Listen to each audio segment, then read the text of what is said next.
మా తెలంగాణ కృషి ఉంటే మనుషులు ఋషులవుతారు అని ఊరికే అనలేదు.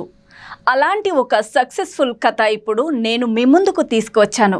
ఒక మామూలు సౌండ్ ఇంజనీర్గా కెరియర్ని స్టార్ట్ చేసి ఈరోజు director, producer, music director, music composer, playback singer, actor, lyricist, film ఎడిటర్గా విజయ్ ఆంటోనీ పుట్టినరోజు సందర్భంగా అతని బయోగ్రఫీని తెలుసుకుందాం. విజయ్ ఆంటోనీ 7 సంవత్సరాల వయసులో అతని తండ్రి ఆత్మహత్య చేసుకోవడంతో ఆంటోనీ అతని తల్లి వద్ద పెరిగాడు. అతను శిక్షణ పొందిన సంగీత విద్వాంసుడు కాకపోయినా కానీ సౌండ్ ఇంజనీర్గా తన వృత్తిని ప్రారంభించాడు మరియు తర్వాత సంగీత స్వరకర్త అయ్యాడు.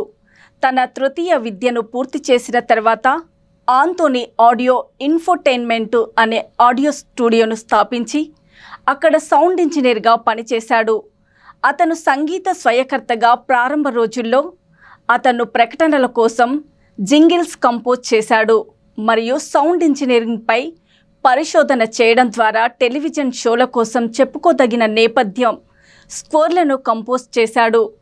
ఆస్కార్ రవిచంద్రన్ తన డిష్యూమ్ చిత్రానికి సంగీతం అందించడానికి ఆంటోనీని సంప్రదించినప్పుడు చలనచిత్రాలలో అతని సంగీత కంపోజింగ్ వెంచర్ వచ్చింది. అయితే సినిమాలో ఆంటోనీ సంగీత స్వరకర్తగా సుక్రాన్ ద్వారా అరంగేట్రం జరిగింది. ఆంటోనీ ఫాతిమాని వివాహం చేసుకున్నారు మరియు వారికి మీరా, లారా అనే 2 కుమార్తెలు ఉన్నారు. మీరా 19 సెప్టెంబర్ 2023న 16 ఏళ్ల వయసులో చెన్నైలోని వారి ఇంట్లో ఆత్మహత్య చేసుకుంది. విజయ్ ఆంటోనీ ఫిల్మ్ కార్పొరేషన్ నిర్మించిన అతని చిత్రాలకు రోమియో 2024 మినహా ఫాతిమా నిర్మాతగా ఘనత పొందారు.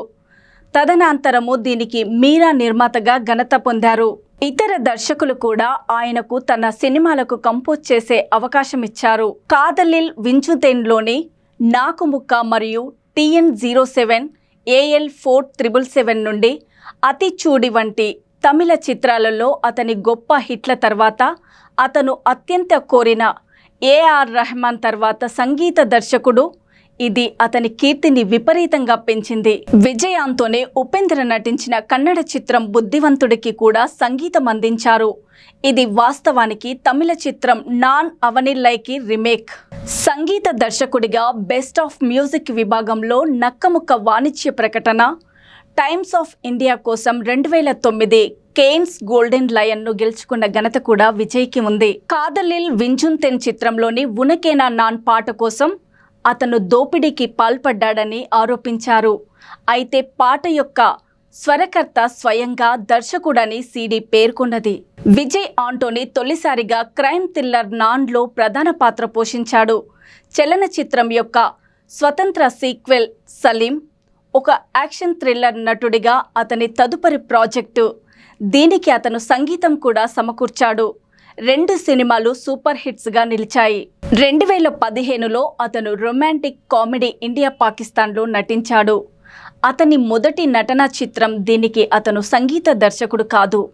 2016లో అతను తన డిష్యూమ్ దర్శకుడు శశితో కలిసి యాక్షన్ థ్రిల్లర్ పిచ్చెకారన్ 2016లో నటించడానికి ఎంచుకున్నాడు. ఓవరాల్ కలెక్షన్స్ 40 కోట్లతో కమర్షియల్ సక్సెస్ అయ్యింది. తెలుగు డబ్ బిచ్చగాడు ఒరిజినల్ కంటే పెద్ద విజయం సాధించింది. అతని తదుపరి చిత్రం సైతాన్. నూతన దర్శకుడు ప్రదీప్ కృష్ణమూర్తి దర్శకత్వం వహించిన ఒక యాక్షన్ థ్రిల్లర్.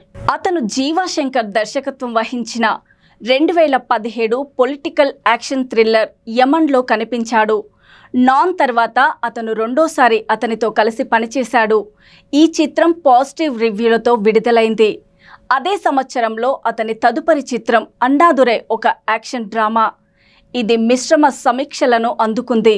2018లో అతను కిరుతిగా ఉదయనిధి దర్శకత్వం వహించిన పీరియాడికల్ యాక్షన్ చిత్రం కాళీ మరియు గణేష దర్శకత్వం వహించిన యాక్షన్ చిత్రం తిమురు పుడిచవన్లో నటించాడు. 2019లో అతను ఆండ్రూ లూయిస్ దర్శకత్వం వహించిన యాక్షన్ థ్రిల్లర్ అయిన కొలేగరన్లో అర్జున్తో కలిసి నటించాడు. ఆంటోనీ 2023లో పిచ్చెకారన్ 2తో దర్శకుడిగా పరిచయం అయ్యాడు. ఇలాంటి విజయాలు విజయ్ ఆంటోనీ ఇంకా ఎన్నో అందుకోవాలని ఆశిస్తూ ఆయన అభిమానుల తరఫున మరియు మా తెలంగాణ తరఫున పుట్టినరోజు శుభాకాంక్షలు తెలియచేస్తున్నాం.